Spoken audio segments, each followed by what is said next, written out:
अ,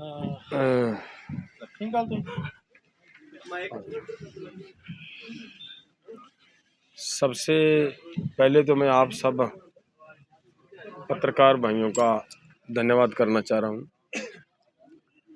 कि आप मोर्चे की एक एक बात दुनिया के पास ले जा रहे हो। आज की जो आप बात कर रहे हो, जो आज सरकार ने किया,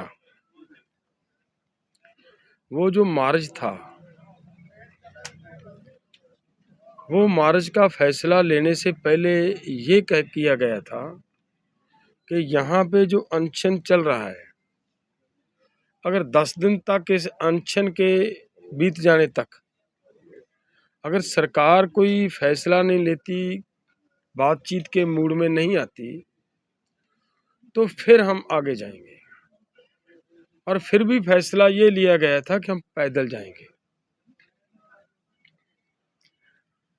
जो आज सरकार ने वहां पे करतूत की है, पैदल जाने वाले एक लिमिटेड जत्थे को रोकने का जो काम किया है,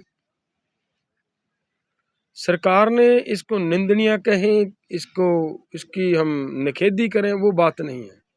मैं तो ये कहना चाह रहा हूं कि सरकार ने अपनी नीयत स्पष्ट कर दी है। आपने सुना, लगातार आप हमारे ऊपर सवाल भी करते रहे हो। 10 महीने से ये सवाल था हमारे ऊपर कि भाई आप पैदल क्यों नहीं जाते, जब सरकार बोल रही है पैदल जाओ। उसके बाद इनके मंत्रियों के बयान आए। थोड़ा समय पहले मेरे ख्याल 4 तारीख को गए थे हम, 4 तारीख को सुप्रीम कोर्ट की बनी हुई कमेटी के पास हम किसानों के मुद्दे उनको हैंड ओवर करने के लिए गए, तो उन्होंने भी उस समय यही बात कही कि आप पैदल जा सकते हो, पैदल जाइए। डीजीपी, होम सेक्रेटरी, डीजीपी वहां पे बैठे हैं हरियाणा के। आज वो अपनी बात से पलट गए हैं। इतना ही नहीं, इस बात को अगर और देखें, यहां से कोई प्रोग्राम नहीं था कहीं पे जाने का। यहां तो यही था कि हम अनशन पे बैठे हैं, अनशन ही चलेगा। वो एक नेता के बाद दूसरा, दूसरे के बाद तीसरा, तीसरे के बाद चौथा वो बैठेंगे। वो अब भी वहीं का वहीं स्टैंड कर रहा है। तो यहाँ पे इतनी बड़ी फोर्सेज बढ़ाई गई, और इसके साथ साथ इस बॉर्डर से आगे हरियाणा के अंदर मुझे जो सूचना मिली है, 3 जगह पे और इन्होंने यही पत्थर की बैरिकेडिंग की है। जितने रोड्स थे पंजाब से दिल्ली जाने वाले या हरियाणा के अंदर एंट्री करने वाले, भले कोई छोटे रोड भी थे, वो भी इन्होंने प्रयास किया ज़्यादा से ज़्यादा बंद कर दिए जाए। तो अब मैं ये कह रहा हूं कि जो लगातार लोग हमें कह रहे थे कि किसानों ने रास्ता बंद किया है, किसानों ने रास्ता बंद किया है, अब पूछना चाहिए सरकार से कि भाई किसानों के ऊपर आप दोष दे रहे थे, अब रास्ता कौन बंद कर रहा है? यहां से तक किसी का जाने का कोई प्रोग्राम ही नहीं है, क्यों लोगों को परेशान कर रहे हो?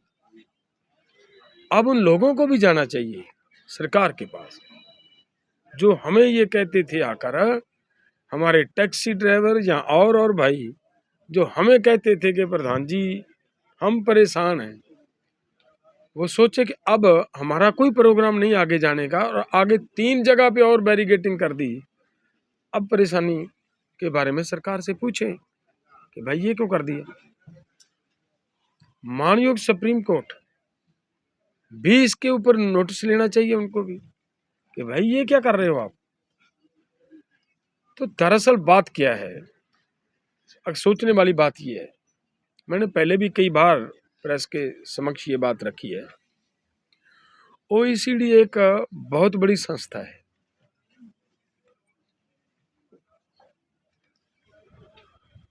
हकीकत में सरकार को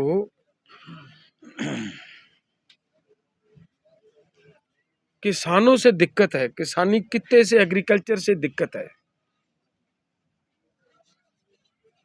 सरकार हर हाल में एग्रीकल्चर को कारपोरेट्स के को हैंड ओवर करना चाह रही है। देखिए, हम यहाँ बैठे हैं, हमारे यहाँ बैठे किसानों के साथ बात भी नहीं कर रही। हम पैदल जाने के लिए तैयार हो गए, पैदल भी हमें वहां नहीं जाने दिया जा रहा। तो ये सोचिए कि बात किसानों के साथ करने का सरकार का कोई मन नहीं है। जो हमारी समस्याएं हैं उनके ऊपर जो हमारे सम्माननीय उपराष्ट्रपति जी बोले, उन्होंने एक बहुत बड़े पद पे हैं, भारत का दूसरा बड़ा पद है उनके पास।